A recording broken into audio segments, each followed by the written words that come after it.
move now into our final couple of races of the day. This is the professional women's 1500 meter.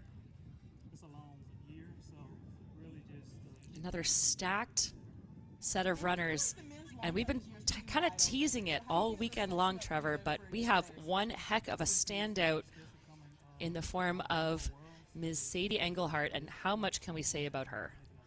All right, well, congratulations on your win. Cameron Crump, everyone. By the way, that was a new U.S. Championship automatic qualifying standard for Cameron, so he's got that knocked out of the way.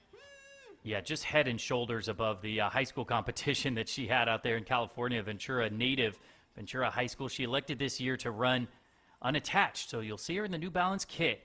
And it's kind of an interesting thing where she is going to NC State in the fall, going to join a great Wolfpack team there, Coach Hennis, and going to be in great hands. But she almost gets, Kate, kind of a pro year without having to go pro. We look backwards and we see some of the best 1,500-meter girls of all time, Mary Kane, Alexa Ephraimson. These are the girls that she's been chasing and had circled, you know, on the big board there. But we'll see here in a second. But she's getting to kind of run whatever races she wants. She'll have plenty more to do, but she was on a tear indoors and is kicking off outdoors here now after running at Oxy.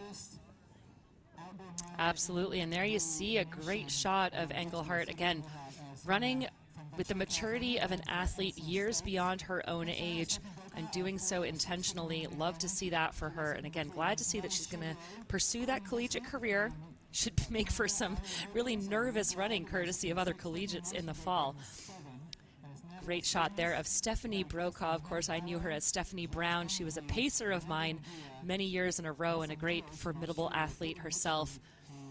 Well, it's hard to run through these names. There are so many fantastic runners. Courtney Huffsmith of Canada wears hip 5. Aria Hawkins wears hip 6. Moss, there you saw of Great Britain. Sismas of the U.S. in 8.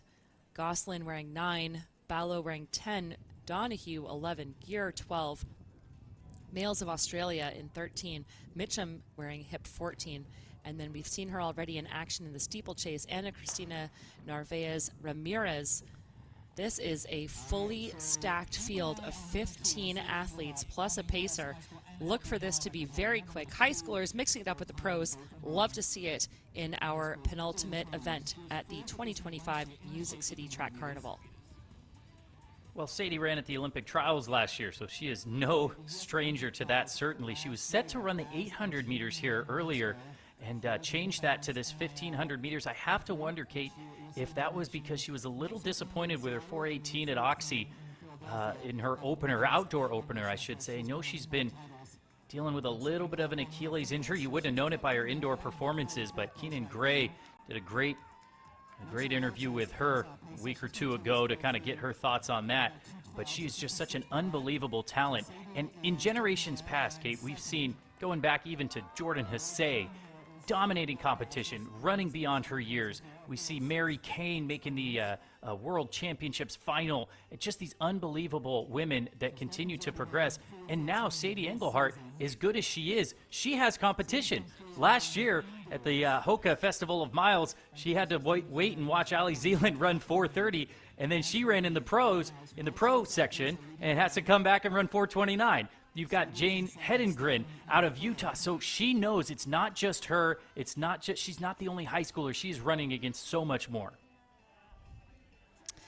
Such a well-made point for sure, and I think that, again, it's exciting to see that level of competition rising year after year. That being said, again, we know she's running unattached, but our high schooler sitting in second and first proper in the race, as our pacer is just having a little word back to her. That's Stephanie Brown in second, but some space developing now with Engelhardt, and it's so fascinating to watch this, Trevor, because there's a deference given to this youngster, even amongst, you know, these pros.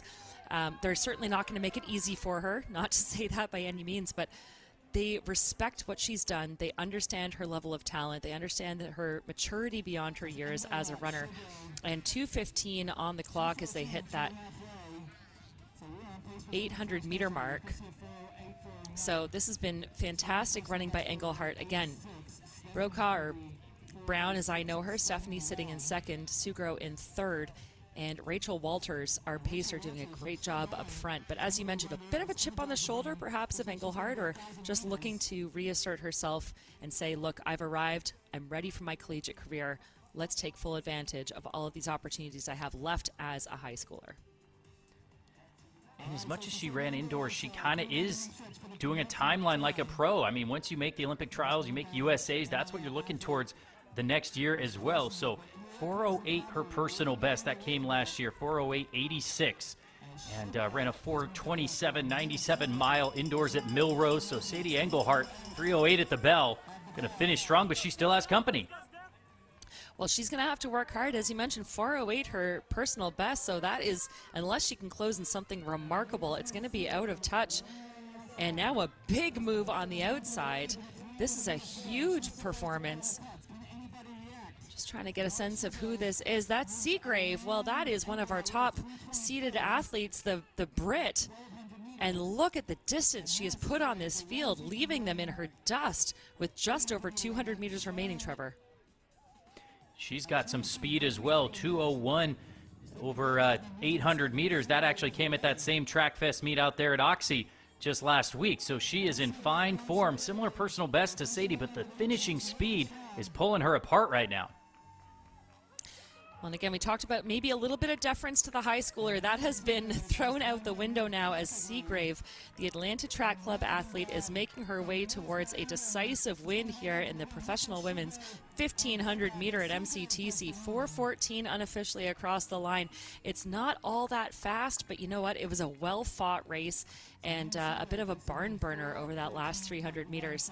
So incredibly well run by Hannah Seagrave, who takes the win, 4:14.15. Stephanie Brokaw, 4:15.74. Great to see her back in action. And Trevor, you don't see this every day. It had to come down to a thousandth of a second to separate second and third. Brokaw, 4:15.74, and Sucro running the exact same time, but just a thousandth back, 4:15.74 for her as well. Engelhardt comes across the line in fourth in 4:19.78 with a 71-second close. Yeah, and I think if you watch her interview, she certainly will probably be a little disappointed with that, if we're being honest, but she has such high standards, and I think this is the year, as an outsider, I'll say this, I don't have any inside baseball here, but I just think this is the year that Sadie Engelhardt kind of learns what it means to have ups and downs. I mean, she's had such an incredible career, sure, some challenges along the way, but she even mentioned it in one of her interviews that she hasn't had major challenges, and maybe this, Achilles kind of nagging injury is something that she's going to have to work through, but it's patience, not just in the race, not just in the day, in the week, in the month, but really for the whole year. So she has to look at this and say, okay, I can be disappointed. Tomorrow, it's back to work. It's all mental. I've got a long season ahead of me, and my goals are bigger than this. I love that point, and I think especially for the high schoolers who experience such success at such a young age, it's really hard to have that mentality. I never had the talent that she had at that age, but I got to say, as someone who made her first Olympic Games at 34 years old, the long game is sometimes the play. So I think, dealing with those ups and downs is a big part of this sport.